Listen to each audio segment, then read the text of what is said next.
ایک صاحب مجھ سے کہنے لگے کہ حضرت یہ جو لوگ آج اسلام سے متنفر ہیں اور اسلام کو برا بھلا کہتے ہیں اور اسلام کو دن رات کوستے ہیں، دراصل انہوں نے اسلام کو سمجھا نہیں، اس کی تعلیمات کو پڑھا نہیں، اس لیے اسلام کو برا بھلا کہہ رہے ہیں۔ میں نے کہا میرے بھائی آپ معاف کیجئے گا، غیروں نے اسلام اور اس کی تعلیمات کو سمجھا یا نہیں سمجھا یہ تو بات کی بات ہے، پہلے سوال آپ سے ہوتا ہے کیا آپ نے اسلام کو سمجھا ہے؟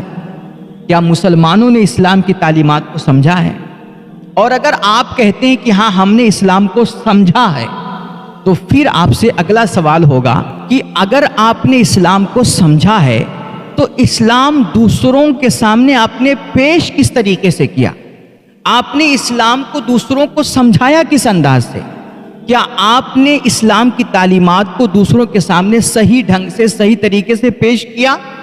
کیونکہ سر ہم نے جہاں تک اسلام کو پڑھا ہے اور ہم نے جہاں تک اسلام کو جانا ہے، یہ ہمارا مذہب، ہمارا دین جو اسلام ہے نا، اتنا اعلیٰ ترین دھرم ہے اور اس قدر آفاقی دین ہے نا، اس کی تعلیمات اتنی خوبصورت ہیں اور اللہ نے اس دین میں وہ حسن، وہ کشش، وہ جمال رکھا ہے کہ آپ اس کی تعلیمات کو اگر صحیح طریقے سے دنیا کے بڑے سے بڑے ہٹ دھرم کے سامنے بھی اگر رکھ دینا، دنیا کا کتنا بھی بڑا ضدی ہٹ دھرم اور کتنا بھی بڑا دشمن اسلام ہوگا نا، وہ اسلام کی تعلیمات کو ایکسپٹ کیے بغیر نہیں رہ سکتا، وہ اسلام کے احکامات کا کبھی انکار نہیں کر سکتا، کیونکہ اسلام کے جتنے احکامات ہیں، اسلام کی جو باتیں ہیں نا، وہ دراصل عقل لگتی باتیں ہیں، اس کی کوئی بھی بات، اس کا کوئی بھی حکم عقل کے خلاف نہیں۔ یہ سب سے بڑی خوبی ہمارے دین کی، یہ سب سے بڑا کمال ہے کہ اسلام کا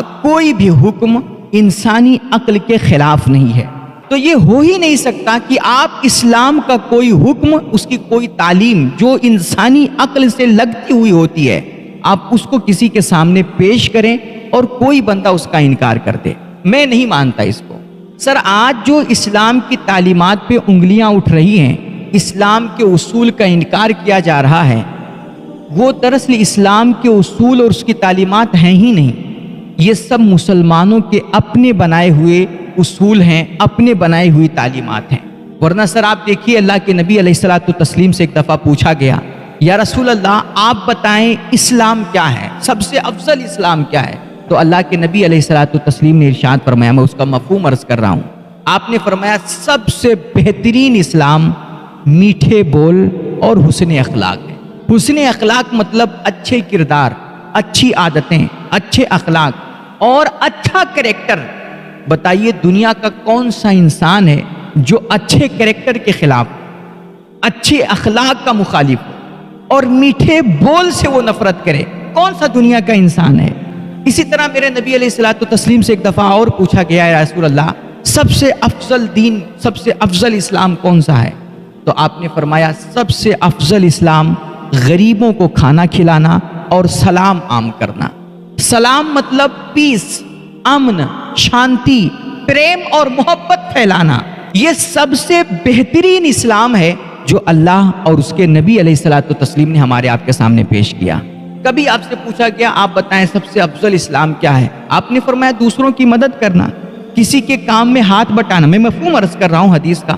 سب سے افضل صدقہ کیا ہے؟ اللہ کے نبی سے پوچھا گیا، آپ نے فرمایا کسی بیکار کو کام دے دینا۔ کسی نے کہا ہمارے پاس خود ہی کام نہ ہو تو ہم کیا کریں؟ تو آپ نے فرمایا کوئی کام کر رہا ہو تو اس کے کام میں ہاتھ بٹا دینا، اس کی مدد کر دینا۔ تو اس بندے نے کہا یا رسول اللہ اگر ہم وہ کام جو بندہ کر رہا ہے وہ ہم خود جانتے ہی نہ ہوں تو ہم کیسے اس کی مدد کر سکتے ہیں، کیسے وہ کام ہم کر سکتے ہیں، اس کا ہاتھ بٹا سکتے ہیں؟ تو اللہ کے نبی نے فرمایا تم کسی کو ہنر نہیں سکھا سکتے، کسی کو فن نہیں سکھا سکتے، کسی کو کام نہیں دے سکتے اور کسی کے کاموں میں مدد نہیں کر سکتے، ہاتھ نہیں بٹا سکتے، کسی کو فائدہ نہیں پہنچا سکتے نا، تو کم سے کم اتنا کرو کسی کو نقصان مت پہنچانا، اپنے شر سے لوگوں کو محفوظ رکھو۔ یہ ہمارا اسلام ہے سر۔ بتائیے اگر آپ یہ اسلام کی بلند و بالا تعلیم لوگوں کے سامنے پیش کریں تو کون سا انسانیت کا ایسا دشمن ہوگا جو ان بلند و بالا اور خوبصورت تعلیمات کا انکار کر دے؟ یاد رکھیے میرے بھائی، اسلام ہندوؤں کے خلاف نہیں ہے، اسلام عیسائیوں کے خلاف نہیں ہے، اسلام یہودیوں کے خلاف نہیں ہے، اسلام کسی کے بھی خلاف نہیں ہے سر۔ اسلام صرف کرپشن کے خلاف ہے، اسلام صرف ظلم کے خلاف ہے، اسلام صرف زیادتی کے خلاف ہے، اسلام صرف رشوت اور حرام خوری کے خلاف ہے، اسلام صرف غریبوں کو ستانے کے خلاف ہے، اسلام صرف نفرت اور تشدد کے خلاف ہے، باقی اسلام کسی کے خلاف نہیں ہے۔